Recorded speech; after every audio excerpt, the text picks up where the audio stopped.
मकर संक्रांति के पावन अवसर पर उत्तर भारतीय सम्मेलन का आयोजन संपन्न हो चुका है। जी हां, आपको बता दें कि मकर संक्रांति के पावन अवसर पर गौरवशाली उत्तर भारतीय बंधुओं के लिए भव्य स्नेह मिलन एवं बाटी चोखा भोज उत्तर भारतीय सम्मेलन का महाआयोजन साकीनाका स्थित होटल पेनिसुला ग्रैंड में किया गया, जहां पर बड़ी संख्या में उत्तर भारतीयों ने इस सम्मेलन में हिस्सा लेकर कार्यक्रम को सफल बनाया है। बता दें कि कांग्रेस के पूर्व विधायक मोहम्मद आरिफ नसीम खान द्वारा सभी को निमंत्रण भेजा गया था। उनके एक बुलावे पर सभी ने आकर इस कार्यक्रम में चार चांद लगा दिया है। पूर्व विधायक मोहम्मद आरिफ नसीम खान ने सभी मान्यवरों से मुलाकात के बाद सभी का मंच पर स्वागत सत्कार करने के बाद दिल से आभार व्यक्त किया है। सभी आए हुए अतिथियों के गले में लाल रंग का गमछा अलग ही सबका ध्यान आकर्षित कर रहा था। कांग्रेस के प्रवक्ता भरत सिंह ने द P7 न्यूज से बातचीत के दौरान क्या कुछ कहा है, आइए आपको सुनवाते हैं।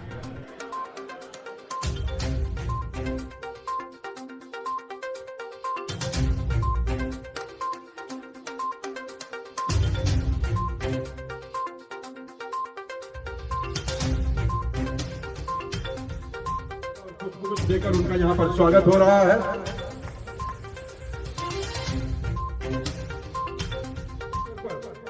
आज यहाँ गौरवशाली उत्तर भारतीय बंधुओं का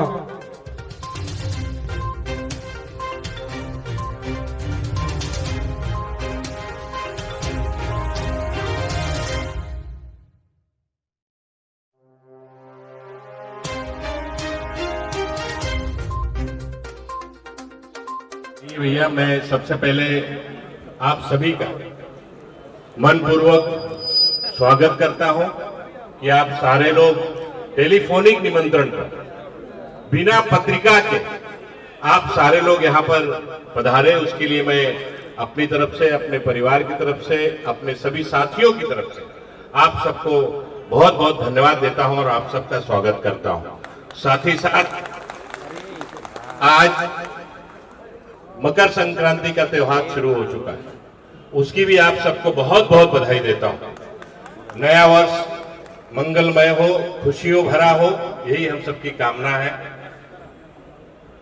हमारे सभी समाज के सभी प्रमुख, सभी नेता, आदरणीय दुबे जी हो, त्रिपाठी जी हो, शर्मा जी हो, हमारे किलाचंद यादव जी हो, सिंह साहब हो, सारे के सारे लोग, जितने भी लोग यहाँ पर खड़े हैं, मैं सबका नाम बारी बारी नहीं लेके समय बहुत ज्यादा इसमें लेना चाहता हूं।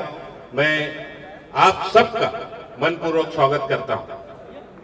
बहुत दिनों से, जैसे हमारे साथियों ने कहा कि बहुत दिनों से ये देखा जा रहा था, जब से खास करके कोविड का काल शुरू हुआ तिवारी जी,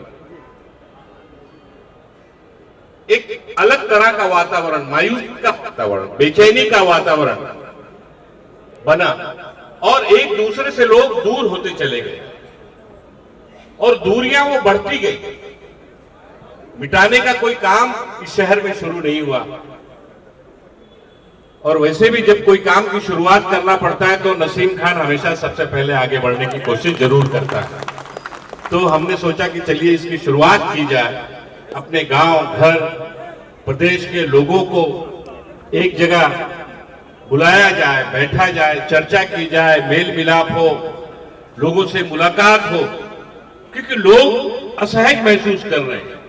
चाहे राजनीतिक तौर पर नेतृत्व की बात हो, चाहे सामाजिक तौर पर नेतृत्व की बात हो, लोग कहीं ना कहीं अपने आप को कमजोर और मायूसी से भरे कमजोरी का कहीं ना कहीं परिचय दिखाई दे रहा है।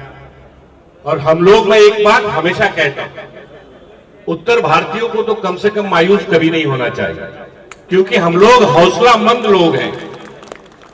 हमेशा एक बात हम कहा करी थे दुबे जी, हमरे सबका खड़ा हो एक जगह दे, सो एक जगह हमरे सब बनाए ले। तो हम लोगों को मायूसी बिल्कुल शोभा नहीं देती, हम लोगों के माथे पे मायूस बिल्कुल नहीं होना चाहिए। निडर होकर मजबूती से, एकजुटता के साथ जो जहां भी है उसको ताकत देने का काम हम सबको मिलजुल कर करना चाहिए, ताकि समाज का नेतृत्व, समाज की भलाई और समाज को आगे बढ़ाने का काम किया जा सके। मैं ज्यादा लंबी बात ना करते हुए आप सबको फिर से बहुत बहुत ढेर सारी शुभकामनाएं देता हूं और यही उम्मीद करता हूं कि आने वाले दिनों में जब भी समाज के उत्थान की बात आए, हम सारे लोग बिना स्वार्थ के, बिना राजनीतिक स्वार्थ के, बिना खुद के स्वार्थ के सारे लोग एकजुट होकर समाज को ताकत और मजबूत बनाने का काम इस मुंबई की धरती पर हम सारे लोग मिलजुल कर करें। ये मैं आप सबको विश्वास दिलाना चाहता हूं और आप सबसे निवेदन करना चाहता हूं। बहुत बहुत धन्यवाद। और एक निवेदन यह है कि कोई भी बिना खाए जाएगा नहीं। ये मेरा आप सबसे हाथ जोड़कर निवेदन है कि आप सारे लोग आए हैं और आप सारे लोग लिट्टी चोखा का और सरसों के स्वाद का स्वाद चखे बिना नहीं जाएंगे। हमारे राजू श्रीवास्तव जी ने कुछ कैलेंडर बनाया, उसका विमोचन कराना चाहते हैं। त्रिपाठी जी और दुबे जी मिलकर इसका विमोचन करेंगे। चलिए।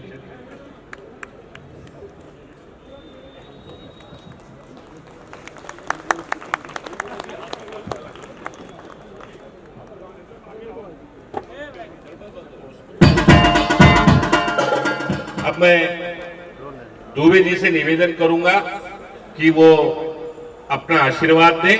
दुबे जी के बाद हमारे त्रिपाठी जी बोलेंगे और उसके बाद हम लोग भोजन शुरू करेंगे और यहाँ पर अपने लोकगीत का, संगीत का कार्यक्रम चलता रहेगा। उपस्थित सभी भाइयों, हाथी के पैर में सबका पैर समा जाता है, तो नसीम भाई आपके नेतृत्व में हम सब लोग आपके पीछे। केवल एक प्रार्थना आपसे ये करना चाहता हूँ उपस्थित भाइयों से कि यहाँ से जाने के बाद यहाँ तो आपका आशीर्वाद मिल ही रहा है, मेरी माताओं से, बहनों से और मेरी भाभियों का आशीर्वाद जरूर घर से दिलाइए। यही मेरी प्रार्थना है। नसीम भाई, मैं नसीम भाई आपको हृदय से बधाई देता हूँ, साधुवाद देता हूँ। बहुत अरसे के बाद पूरे समाज के महत्वपूर्ण लोगों को आज मैं यहाँ इकट्ठा देख रहा हूँ। विरार से लेके, कल्याण से लेकर के, वसई नाला सुपारा से लेकर के और मुंबई के हर कोने कोने के जो प्रमुख लोग हैं, सभी लोग आज आपने उपस्थित किया। बहुत बड़ा कार्य है। समाज के बिखराव को आपने एकजुटता की तरफ ले जाने के लिए बहुत दिनों बाद एक अच्छा बड़ा प्रयास किया और आप सफल रहे हैं। और इसमें कोई दो राय नहीं कि आज उत्तर भारतीय समाज आप पर गर्व करता है और आप पर बड़ा निर्भर करता है और आप उसी तरीके से समाज के साथ खड़े होते हैं। अभी परसों दुबे जी, कल एक मुझे भरत सिंह आपके साथी, उन्होंने टेलीविजन इस पे मोबाइल पे भेजा, जिस तरीके से अधिकारियों की क्लास लिया है नसीम भाई ने, बड़ा गर्व हुआ। आपको बताऊं, बड़ा गर्व हुआ। समाज के लिए अनवरत रूप से लड़ने वाला साथी हम लोगों को भाई नसीम के रूप में मिला और आपने जो बहुत दिनों बाद आज शुरुआत करी, इसको पूरी मजबूती के साथ हम लोग आगे बढ़ाएंगे। यही कहते हुए मैं हृदय से आपको साधुवाद देता हूँ। निवेदन करूंगा, कृपया मंच पर आए। आनंद दुबे जी। लिट्टी चोखा का बहुत स्नेह प्रोग्राम था और सभी लोग आए हैं यहाँ पे, क्या कहना चाहेंगे?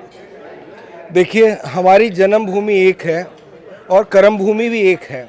हम सब आए हैं उत्तर प्रदेश से और लगभग सारे लोग जन्मे हैं पूर्वांचल में। और यहाँ पर जब आते हैं, 7 समुंदर पार जो है, ये इस गंगा नदी जब पार कर लेते हैं तो यहाँ पे ये सब सारी चीज़ें, यहाँ हम लोगों को लगता है कि कोई अपना मिले, कोई अपना मिले, क्योंकि हमारी बोली एक है, भाषा एक है, खान पान एक है, रहन सहन एक है। शादी विवाहों के लिए लड़के भी सब आपस में ही अपने तरीके से जातिगत आधार पर जो है ढूंढते हैं।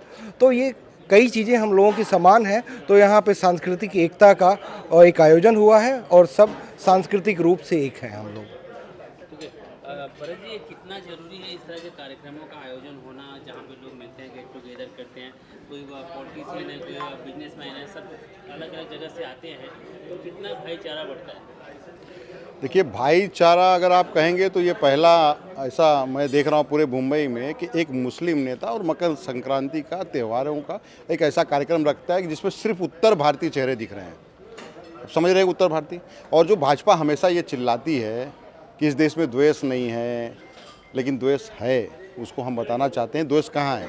दोष जो आप फैला रहे हैं वहाँ पे है और अब उसको हम पाट रहे हैं। कांग्रेस जो पाट रही है वो दिखा रहा है, वो ये दिखा रहा है कि नसीम खान जैसा नेता उत्तर भारतीयों का एक कार्यक्रम करता है, मकर संक्रांति जैसे कार्यक्रम करता है, और उसमें आप देखेंगे ना सभी लोग यहाँ पे हैं। आप देखेंगे तो ये पूरा उत्तर भारत आज यहाँ पे उमड़ पड़ा था, चाहे आप वो कल्याण देख लीजिए, थाना देख लीजिए, न्यू बॉम्बे देख लीजिए, और बॉम्बे और मुलुंड और मुंबई से तो सभी लोग थे, बोरीवली दहिसर से। तो ये दिखाता है कहीं ना कहीं कि विविधता में एकता जो दिखाता है, इसी को हमारा जो है ना भारत देश किससे बना है, कैसे बना है। भारत देश इसी सभी समाज को लेके बना है, लेकिन जो आज तोड़ने का काम कहते हैं ना कि राहुल गांधी जी देश तोड़ रहे हैं। राहुल गांधी जी देश नहीं तोड़ रहे हैं, वो देश जोड़ने की कोशिश कर रहे हैं। और आज इस कार्यक्रम में शायद देखा होगा आपने कि इस कार्यक्रम में किस तरह से लोग, भाई साहब शिवसेना से हैं, बहुत सारे लोग भाजपा से भी आए थे, लेकिन हम जो है जोड़ रहे हैं। भाजपा से भाई आए और शिवसेना से भी आए, तो सारे उत्तर भारतीय हम मिलके यहाँ पे सिर्फ जो है अपने समाज को तो बढ़ाएंगे ही, लेकिन साथ में महाराष्ट्र और मुंबई को बढ़ाने का काम कर रहे हैं। जिस तरह से राहुल गांधी लगातार पिछले कई महीनों से यहाँ मतलब कि भारत जोड़ो यात्रा के माध्यम से लोगों को जागरूक कर रहे हैं, आप लोग मतलब एक मंच पे इकट्ठा हो रहे हैं, तो ये राजनीतिक मंच है या मतलब किस तरह का मंच? देखिए, हम कितना भी कहें कि राजनीतिक मंच नहीं है, लेकिन हमेशा विरोधी तो ये कहेंगे कि राजनीतिक मंच है, और कोई हम राजनीति तो कर रहे हैं, नो डाउट राजनीति में है तो राजनीति तो कर ही रहे हैं, लेकिन अगर राजनीति होता तो उसमें कांग्रेस का झंडा आपको दिखता। कहीं भी भारत जोड़ो यात्रा में आपको कांग्रेस का झंडा नहीं दिख रहा है। यानी हमने सबको बुलाया है और सबको हमने ऑफर दिया। हम तो ये कहा कि नरेंद्र मोदी जी आप भी आइए और 5 मिनट है ना 10 मिनट खाली पदयात्रा कर दीजिए। स्मृति ईरानी जी को भी हमने कहा भाई आप तो बहुत महंगाई के लिए चिल्लाती थी, कुछ मत करिए, 5 किलोमीटर चल दीजिए। 5 किलोमीटर तो छोड़िए, 1 किलोमीटर चलने की इनकी ताकत नहीं है। आज राहुल जी देखिए 3000 किलोमीटर से ज़्यादा पदयात्रा कर चुके हैं, और उसके बाद अगर यहाँ पर राजनीति होती है देश में तो एक टी शर्ट के ऊपर राजनीति होती है, लेकिन महंगाई बेरोजगारी इस पर राजनीति नहीं होती है। ये हमारे देश का दुर्भाग्य है। जिस तरह से आज यहाँ पे कई लोग कई अलग अलग ठिकानों से आए हुए हैं, तो क्या कुछ आपकी तरफ से उनको संदेश होगा कि लोग एक साथ जुड़े, जैसे कि शादी ब्याह होता है तो लोग संगठन में जाते हैं, तो इस तरह से मैं सभी उत्तर भारतीय समाज से ये कहूँगा कि आप हमारे सभी बड़े भाई हैं, बुजुर्ग हैं, एक पिता समान है, पिता तुल्य है।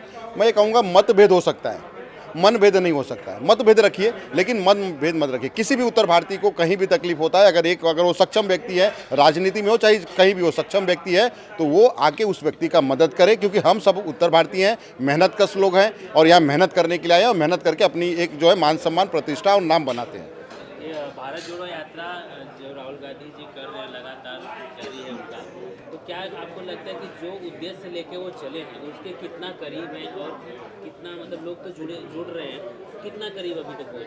जुड़ने का तो ये स्थिति है कि 7 बजे आज निकल रहे हैं और उसके पीछे दसों हजार, उसके बाद जैसे जैसे बढ़ता है तो 50,000 लाख लोग एकदम उमड़ पड़ते हैं। तो ये उनकी ताकत दिखा रही है। और जो कभी बोलते थे कि पप्पू पप्पू कहते थे, आज पप्पू नहीं पापा बन गए हैं उनके, अब उनको भी बहुत तकलीफ हो रही है। आखिरी सवाल है कि क्या कुछ संदेश देना चाहेंगे उत्तर भारतीयों को, क्योंकि आप भी उत्तर भारतीय हो, कांग्रेस के पक्ष से नेता हैं, प्रवक्ता हैं, क्या कुछ कहना चाहेंगे? बस यही कहेंगे कि आज जो प्यार सबने दिखाया, ये प्यार हमेशा हम सभी के बीच में बना रहे और इसी तरह से हम मिलते जुलते रहे। राजनीति, पार्टी और पॉलिटिक्स तो होते रहेगा, लेकिन ये प्यार मोहब्बत अपनी जगह पे है। धन्यवाद।